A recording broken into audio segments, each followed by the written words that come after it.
And here we have it, 24 hours after the last update. And as you can see, the water has cleared up very nicely overnight.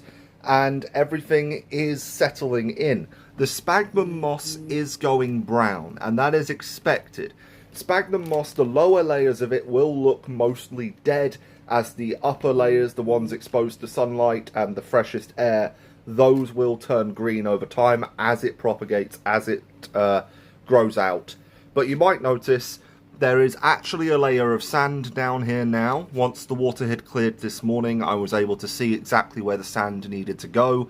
And, you know, it's not perfectly clean. It's got bits of sphagnum moss and dirt in it, but that just makes it look a bit more natural. And obviously, what are the floating things? That is water lettuce. I have more of it over here.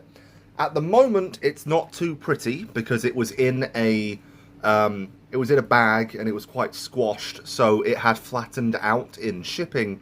But it's all healthy, it's all alive, and the leaves will spread out and it will properly float and look like it should do in 2 to 3 days, based on what I've read. Now, one thing that I haven't been able to do today is this terrarium. Reason being, the glass cutters are only open until midday on a Saturday, and I didn't get out of bed until 2 PM. So, they were already shut when I woke up. They're not open on a Sunday, so I'm not going to be able to get started on this one until Monday. But that just gives me more time to bask in awe at this thing.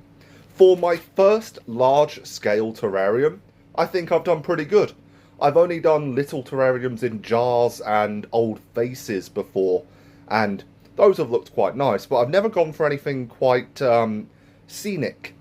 I've really just sort of thrown plants in there and hoped they grow. I've never purposely ordered specific species because of their looks. I've never tried to sculpt a specific landscape, and it seems to have worked quite well. And everything that I've learnt from making this one, I'm going to carry over for making the next one, so that I don't make as many mistakes as I did here. Because I did make a few mistakes when I was initially designing the waterfall. The first can of expanding foam that I used practically exploded, and I had to throw most of it away and start again.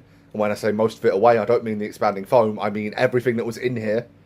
Like, there is expanding foam everywhere. All these specks of white, that is where expanding foam went when it shouldn't have done. And it went everywhere.